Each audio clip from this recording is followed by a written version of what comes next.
Summer 1990, Chatsworth Park, on the northwest edge of Los Angeles in the San Fernando Valley. A scenic break from the overcrowded, sprawling LA suburbs. You got this great view of the whole city. And so there's a sense of connection maybe with the world, or something that makes you feel like you're part of something bigger.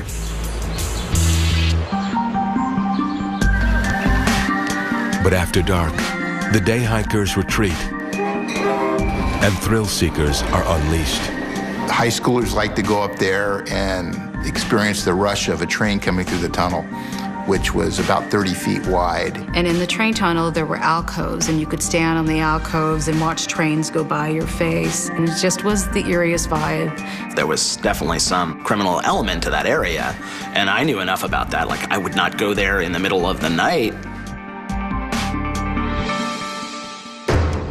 Just after dawn on the morning of June 22nd, 1990, LAPD crime scene investigators are dispatched to Chatsworth Park. They're responding to a chilling report of a corpse that was discovered deep inside a train tunnel. It takes a significant walk up some hilly areas to get there, and then it levels off. The teenage witnesses told police they stumbled upon the body not far from the mouth of the western entrance. And at nighttime, it is pitch black from the minute you walk in. You cannot make your way through it without some kind of illumination, unless you're just going along the wall. So it is a scary adventure. To add on top of that, you come across a dead body that is blood covered. It would be terrifying. The CSI team is distinctly aware of the area's dark and malevolent past. Charles Manson and his people, his family, were all in that area that they spent a lot of time, doing drugs, whatever they did up in Chatsworth Park. When Charles Manson and his group committed those murders, the Tate LaBianca murders, they used to hang out at that tunnel. And it was known as the Manson Tunnel for a long time. And just up the hill is Spahn Ranch, where several members of the Manson family stabbed and buried Hollywood stuntman Donald "Shorty" Shea. People went up there because it was kind of that haunted house somewhere. Though decades have passed since the Manson family roamed these hills, an eerie presence remains. People that practice different forms of the occult go to that tunnel, and it's had a reputation for that. There was reports of cats being tortured, different kinds of animal sacrifices taking place there. Seconds after entering the tunnel, the investigators are shrouded in darkness. They can't see what's right in front of them. Where's the body? The body was found against the rock wall to the south side of the track. It's like a train deck. I remember the whole story about how they found him. It looked like he was hit by a train. There was certainly enough blood there that would lead you to believe that that could have been a possibility. Guys, his deep slash moves in his neck. But after you looked at the throat, there was no doubt that his throat was slashed from ear to ear. Police find the young male victim had multiple stab wounds penetrating his chest, back, and abdomen, as well as 2 deep lethal slashes across the throat. He did not have a wallet on him or any other identification. Pentagram necklace. Police find a pendant around the victim's Maybe neck. a cult. It's eerily similar to the etchings on the tunnel walls. Sign. There was writings regarding Satan, drawings carved into the tunnel of Satan, inverted pentagrams. All of these things which would lead people to believe that this is what this tunnel is being used for. Could police have a cult killing on their hands? The body, identified as John Doe number 135, is sent off to the morgue for autopsy. At the same time, just 9 miles down the valley, in the suburban neighborhood of Woodland Hills, Gail and Kay Baker have just phoned the LAPD. They're concerned that their 21-year-old son, Ron, has been abducted. It started off as the Bakers getting some kidnapping for ransom calls. The first call came in the night before, around 11:30 p.m. A voice said, "We have your son. We want $100,000 by tomorrow at 5 p.m. or your son will be killed." Come on, it's a prank. Call Ron right now. But a quick call to their son's roommates had eased their minds. Where's Ron? They learned Ron had gone over to his college campus. He was taking the bus to UCLA to meet some friends. My dad honestly thought it was a joke or somebody playing a trick. Oh, these kids today.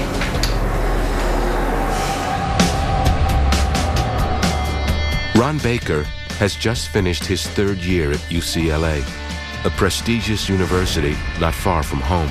UCLA was studying astrophysics. He was really interested in research and scientific things. He was so enthusiastic about what he was learning and that the sky was the limit, like he could have done anything. And it really felt that, like he was gonna change the world. It would just blow you away because he'd be quiet and then all of a sudden he'd just come with this little quip out of nowhere and we're like, what did you just say, Ron? His parents were such sweet, giving people. And I think he learned a lot from that.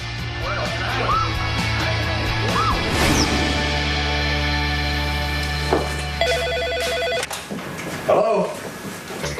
Who is this? When Mr. Baker received the ransom calls, he didn't believe the first call. He thought it was a joke. Where's my son? I want to talk to my son.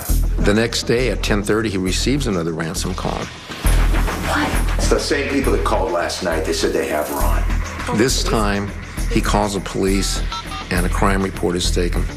I went to my parents' house and basically stayed around there all day Friday. They had a tap on the phone, but there was never a third phone call. All traces of Ron and his alleged kidnapper seem to have vanished. Family and friends are baffled. Why would anyone kidnap him? It didn't make any sense. I mean, he has no money. His parents have no money. They're the stupidest thing I've ever heard of. Anybody that knew my parents for any period of time would know they were just a pretty basic, ordinary family.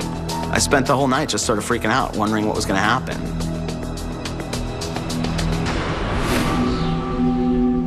Across the city, the medical examiner is looking for any clues that might identify the Chatsworth Tunnel victim. We found that the blood alcohol level was at 0.21.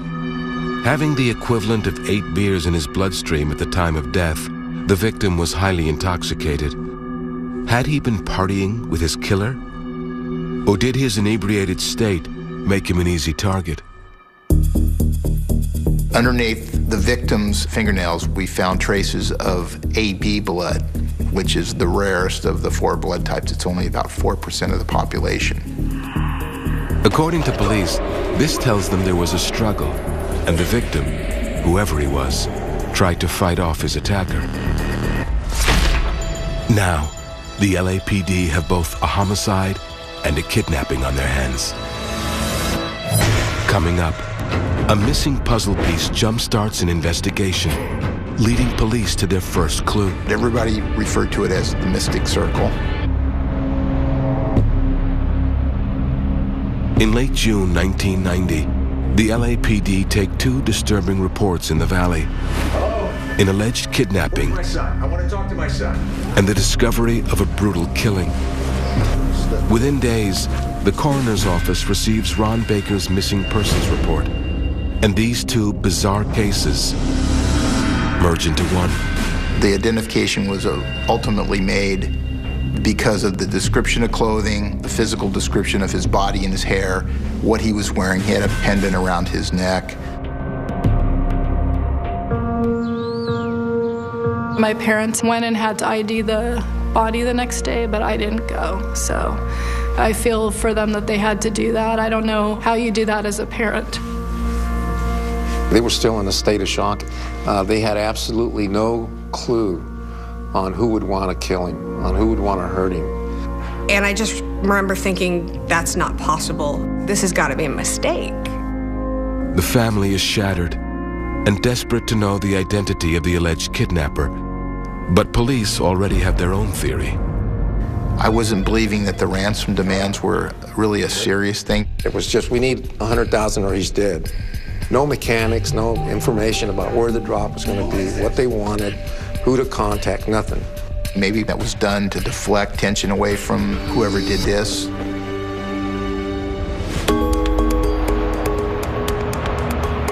The following day, which was a Monday, we met Ron's roommate. His name was Duncan Martinez, and he was interviewed at the apartment. Visibly disturbed by his best friend's brutal murder, Duncan welcomes the detectives inside. Take a seat, make yourself comfortable. Duncan and Ron had lived together for the past 3 years. To help cover the rent, they recently brought in a third roommate named Nathan. Together, they were part of a motley crew of 20-somethings hanging out in the valley.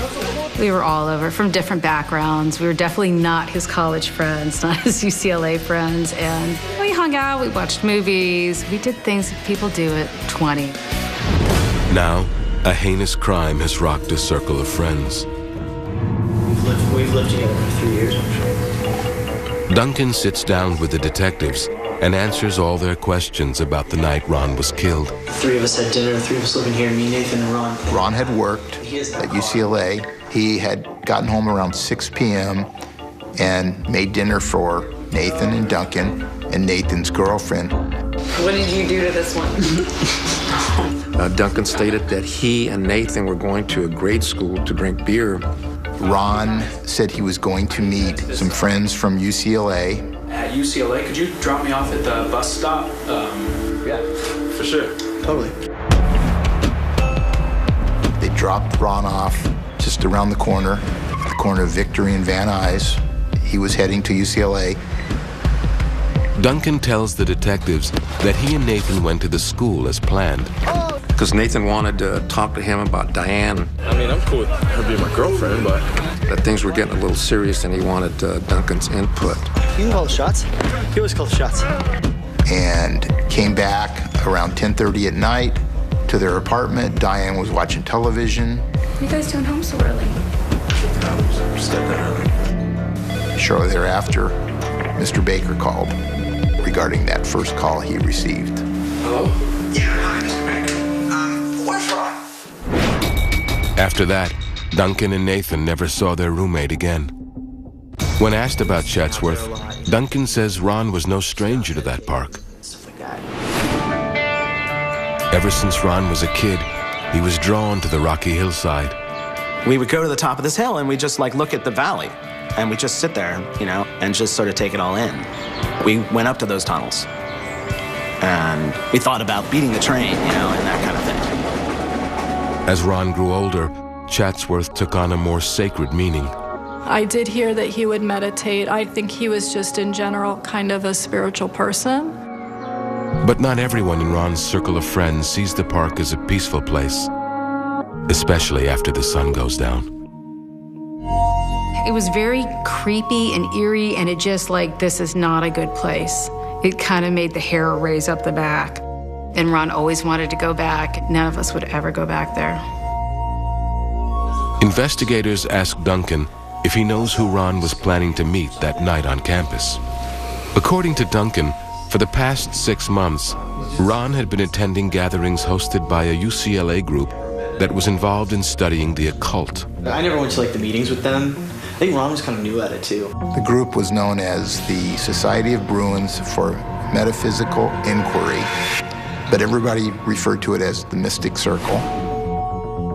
And the roommate says Ron was on his way to meet them that night to celebrate the summer solstice. They're like witchcraft. Growing up in Woodland Hills, Ron Baker was raised by an all-American family. They went to church together. Both Patty and Ron did youth group. They went camping together. They were very much a solid unit. As a member of the Methodist Church, Ron had always shown a great interest in his spiritual side. He was very strong in his faith and also was very open to looking at different religions and different studies of life. Ron's hunger for the spiritual world was fed when he was invited to a mystic circle gathering on campus. I think he became open-minded, very open-minded. And I think he found this Wiccan religion and this culture around it that he enjoyed, and it made him happy. And the people that he talked to kind of shared it. But who are these people? And could one of them have ties to black magic? Police look for hints in Ron's apartment.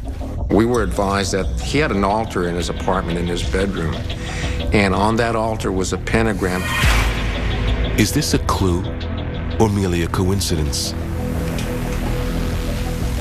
To witchcraft. Coming up, a media blitz in the valley.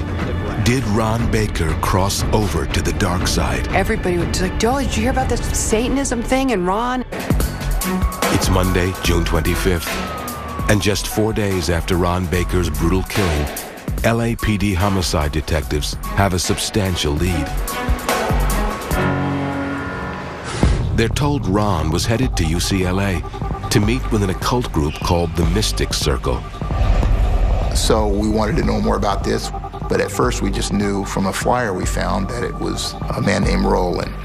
We identified him very quickly through the UCLA Police Department just because it was a registered on-campus group. The investigators are able to track down Roland the same day and question him on his whereabouts the night of the solstice. I wasn't even in town. He had not been around at UCLA for a period of weeks. Is there anyone in your group that practices black magic? No. There was just nothing there. There was no planned ordeal that night.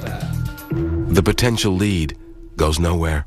I think pretty quickly we ruled out people from the Mystic Circle. There didn't seem to be anything there. Whether this was still cult-related, we didn't know. Back in the valley, the bizarre Manson Tunnel murder has garnered quite a bit of media attention. Holy terror reads the graffiti over the train tunnel where Ron Baker's body was found. I was walking by the city desk one morning and heard a reporter and editor talking about what sounded like a pretty grisly murder, and heard someone say the word Wicca. Channel 4 News has learned he was involved in occult organizations both on and off the UCLA campus. I believe the police were investigating whether there was some connection to dark magic because of his connection to Wicca, because the killing happened on the summer solstice, and because of where the body was found. We cannot discount the occult at all in this case. It's interwoven throughout the whole case. And all of a sudden, Ron Baker, the quiet student of astrophysics, was transformed by the local community into a witch. I can see why some reporters ran with that angle. By definition, news is the unexpected, the interesting, the unusual, the odd. It was insanity. Everybody was like, Joel, did you hear about this Satanism thing? And Ron? Well, we didn't like the storyline. It was kind of saying, oh, maybe he crossed over to some, group that was like devil worshiping or doing sacrifices. It was about candle burning and cross-making.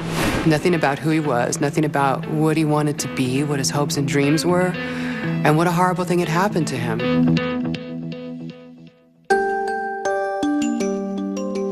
While the public is engrossed in this intriguing story of satanic offerings, some journalists and the police have been second-guessing the theory. We pointed out the various inconsistencies in the narrative at that point.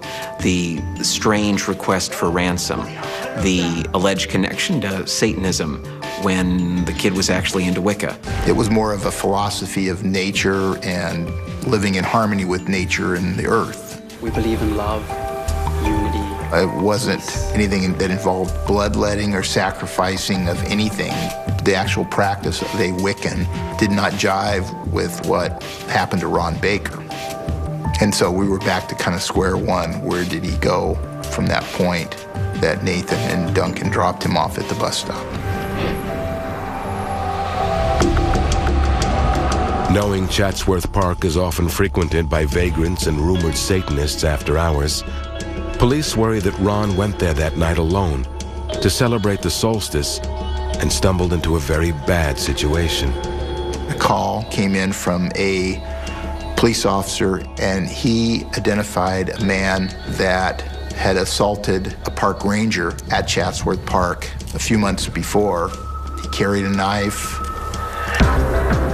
And it turns out this man has been missing from the area at least since the night of Ron's murder. It's a promising lead which detectives run with.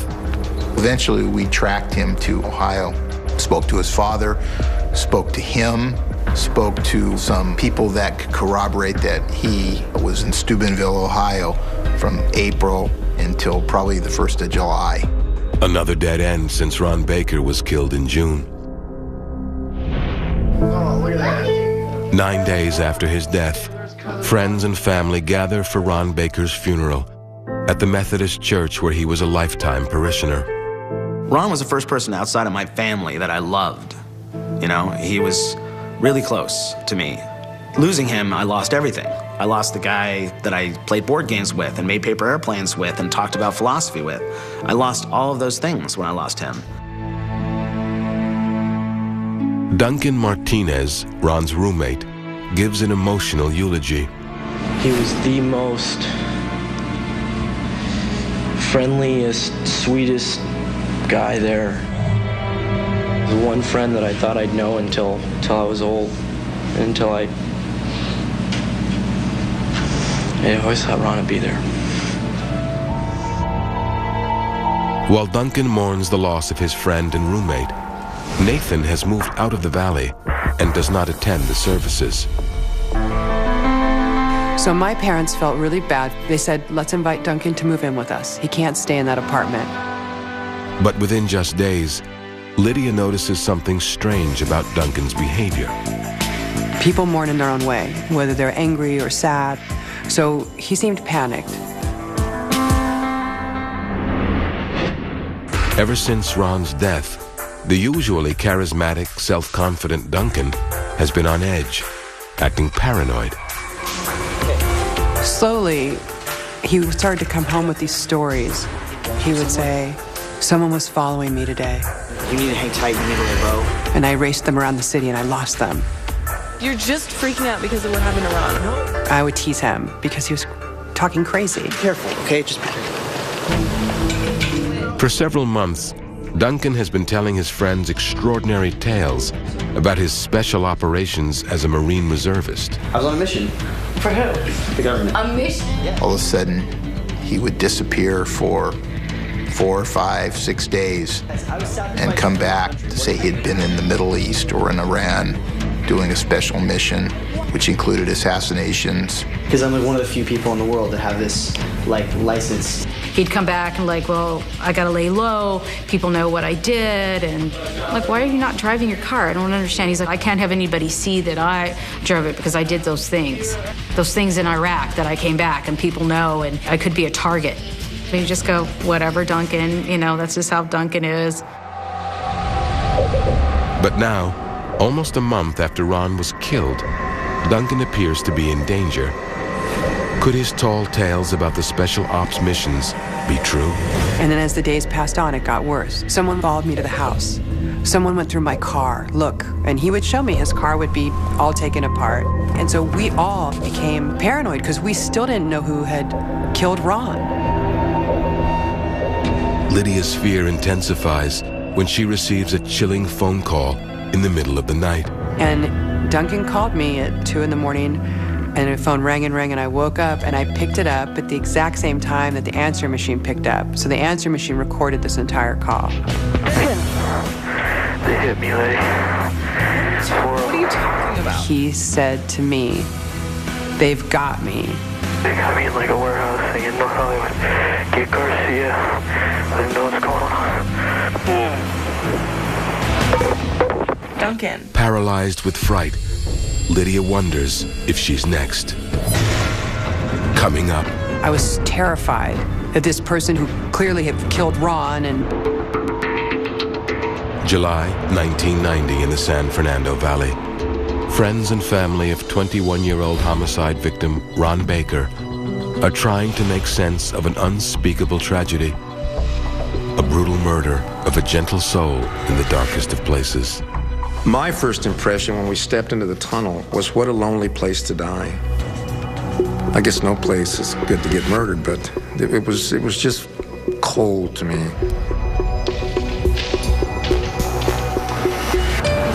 And now, Ron's roommate, Duncan Martinez, appears to have been violently abducted. I was terrified that this person who'd been chasing him and who clearly had killed Ron now got him. When the LAPD homicide detectives find out about the alleged kidnapping, they are eager to question Lydia and get their hands on the tape.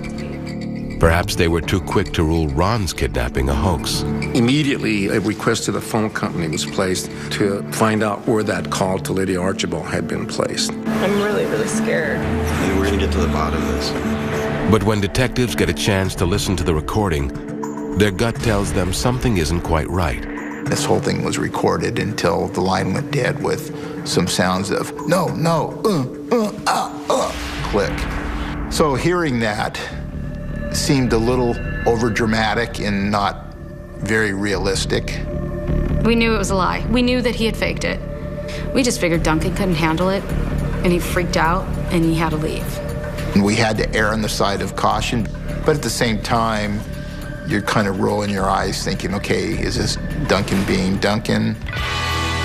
3 days later, the phone records reveal the detectives' instincts were right. We found out that when Duncan called Lydia Archibald, he was nowhere near North Hollywood. He was making the phone call from the bus station at the Las Vegas airport. The police told us immediately because he knew we were living in fear. He said, look, this was staged. You're okay. Breathe. It's okay. And that's when we started to put together that we had been conned. Even before Duncan's alleged kidnapping, detectives had begun to think something was amiss. And for weeks, they'd been connecting the dots. It was a lot of gradual moments that kept us focused on one particular area. And what I'm referring to here is the focus on the two roommates. The first time Detective Jackson and Detective Garcia met with Duncan at the Van Nuys apartment back on June 25th, there were several things that didn't sit right with them. Duncan was a little fidgety, a little hard to get eye contact from him. We were concerned. We were real concerned. You know, he's like our best friend. He talked real quick. He wanted to get the story out there. We were all great buds. He's one of those people that you try to read, and it doesn't leave you with a very comfortable feeling. Then, while scouring the apartment, they uncovered several clues. Why did he leave his backpack here? We found Ron's backpack was there, which he usually took everywhere he went. He didn't. That was left behind the night he left. So maybe he wasn't planning on going to UCLA. Ron had also left his keys behind.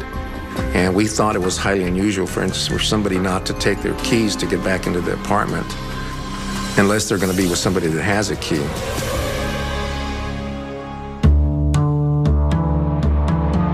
But every time both Nathan and Duncan were questioned, they stuck to the same story. But Nathan was really, really cool. There was some pressure here, but if he was under pressure, he didn't show it to me. They were their own alibis. No one else could alibi them for that few-hour period from the time they left the apartment till the time they returned home. That bothered us. In order to try and eliminate them as suspects, the detectives offered both Duncan and Nathan a polygraph. Nathan refused, but Duncan agreed. In early July, he took that polygraph. Did you make any ransom calls? No. And failed it miserably in all pertinent questions. Do you know who killed Ron Baker? No. After showing deception, Duncan stopped cooperating with law enforcement and lawyered up. A short time after that, a week or week and a half, Duncan disappears. Duncan? When Duncan goes missing after his alleged kidnapping, investigators share their hunch with the Baker family. They were absolutely shocked. This cannot be. He gave a eulogy for Ron, and they go like this, how could he do that if he's involved in this? We were kind of taken aback by it because he was just so believable and seemed so grief-stricken by the whole thing himself. Everything that we had, instead of eliminating Nathan and Duncan, it incriminated them. I still said to myself, there's no way Duncan could have killed Ron. or been in any part of it. There's just no way. That's my friend. He's my friend. Ron Baker's family finds this twist unbelievable. After Ron's funeral, Duncan had even asked Ron's parents to store his things in their garage. When my brother was killed, they all moved out of the apartment. I mean, to us, it made sense. Hoping to find answers, Ron's father sifts through Duncan's things. Coming up, a chance discovery blows the case wide open. And he found a note, and it said, sell car, get a new ID. 1 month after 21-year-old Ron Baker was found with his throat slashed in a notorious train tunnel, his roommate Duncan has gone missing. And police are now saying that Duncan and their other roommate Nathan are key persons of interest. Finding this hard to accept, Ron's father decides to do his own investigating.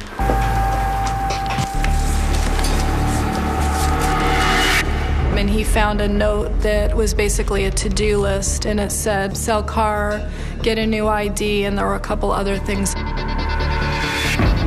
Apparently, Duncan's plan to start a new life had been months in the making. At that point, we were starting to get a little suspicious that maybe there was something more going on. We need to find Duncan to put all the pieces together.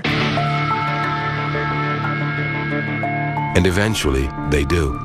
After disappearing for 18 months, authorities finally catch up with Duncan Martinez. We get the call from the FBI. Duncan's in custody in Salt Lake City, and he's being charged with making a fraudulent passport application in Boston, Massachusetts. Tired of being on the run, Duncan tells authorities he is ready to talk. A meeting is arranged in Salt Lake City.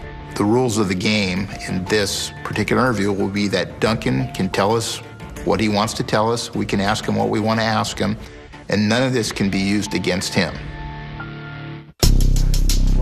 On February 10th, the two LAPD homicide detectives sit down with Duncan Martinez I didn't kill Ron. and listen to his version of what went down. He and Nathan were watching some type of a TV show, a cop show, and there was a kidnapping plot in this show. I mean, we could kidnap somebody better than that. And jokingly, they started saying, well, if we did a kidnapping, we could do it better than that, I'm sure. Okay, then let's do it. Prove it. Over time, Duncan and Nathan's hypothetical kidnapping began to materialize. How much you want to ransom him for? I think we'll get $100,000 out of it. And the next thing you know, it's coming up to the summer solstice, and they decide to use Ron as the victim. What's up, guys? Hey, man. How are you? We're gonna go meet some girls at Chatsworth Park. We need you to come with us so you can be with me. Yeah, do not tell a girl, okay? All right. You got it. Ron unwittingly goes along with the plan. Could you drop me off at the bus stop? Sure. Totally. The three head to Chatsworth Park, and after slamming several beers, go up to the tunnel in the dead of night. Duncan said Ron was the most drunk. And they're then walking back through the tunnel. Supposedly, Nathan tripped. Ron made some comment to Nathan, called him some kind of name or was poking fun at him, and that Nathan just turned around and was just really upset with him and just basically started going at him.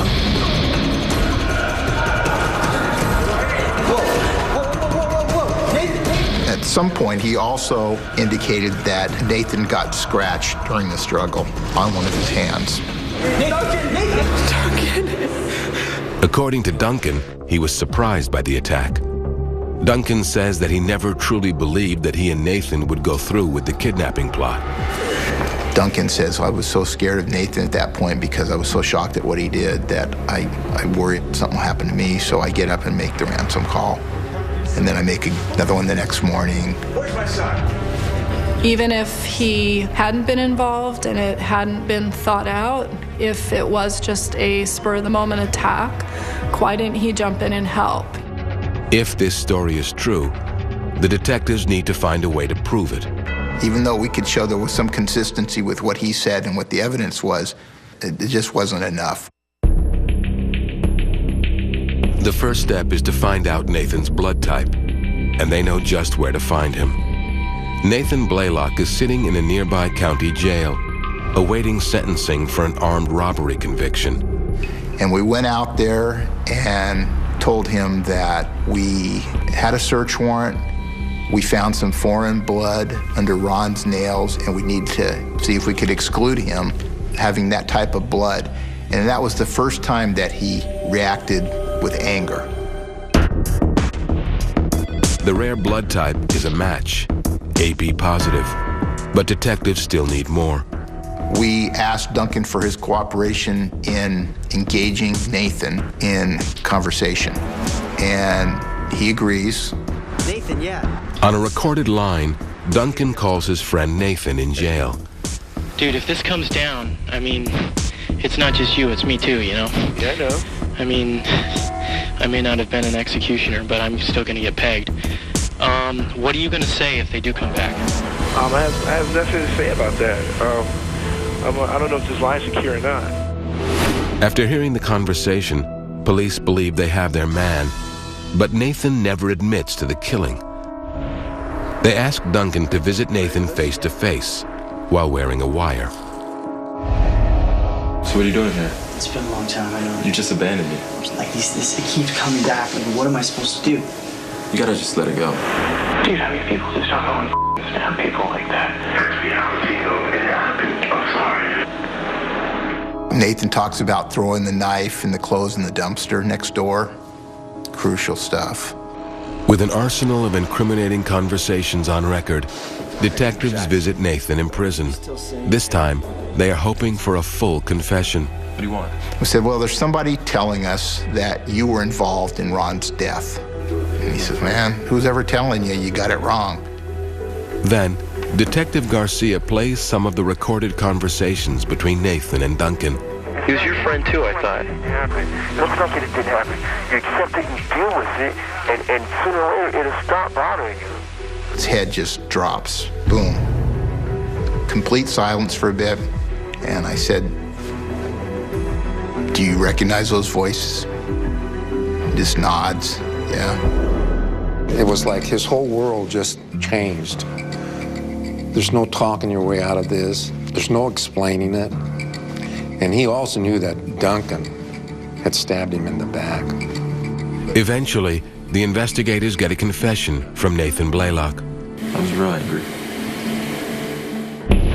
And in exchange for his freedom, Duncan Martinez is reminded by the authorities that he is never again allowed to speak about the case, or it will be held against him. He returns to Salt Lake City, a free man. Honestly, it made me angry. Here's somebody that was basically living a different life and having a good time, and my brother was not around anymore. But it doesn't take Duncan long to slip up. Right before Christmas of '94, I get a phone call from a detective at the Salt Lake City Police Department. A few days before, Duncan Martinez gets arrested committing a burglary of a sporting goods store. While in custody for the burglary charge, Duncan winds up telling police more than they bargained for.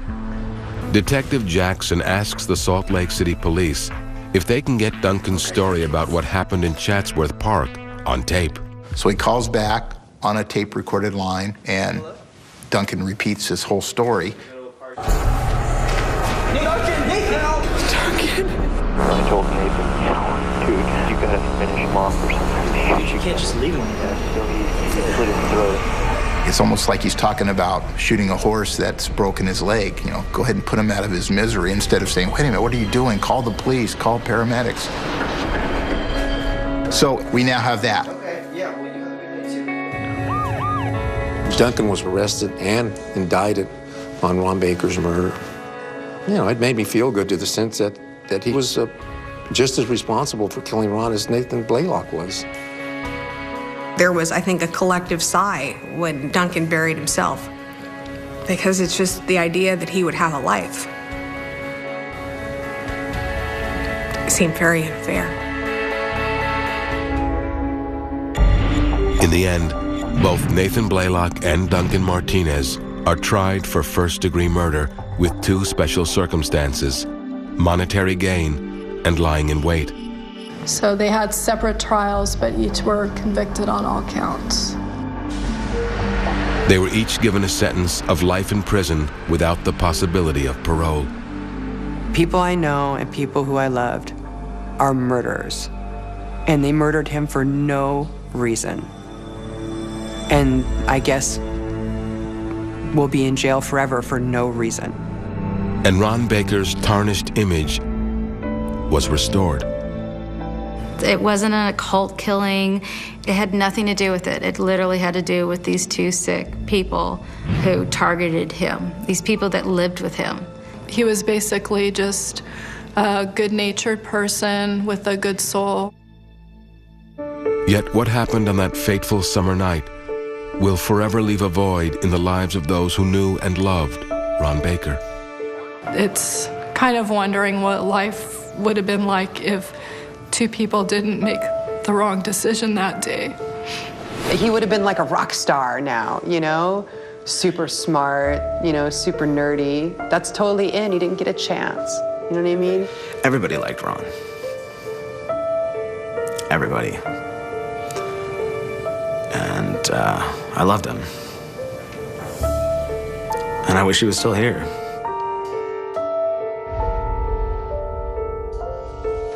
And like the Manson family murders, another senseless killing will haunt the hills of Chatsworth.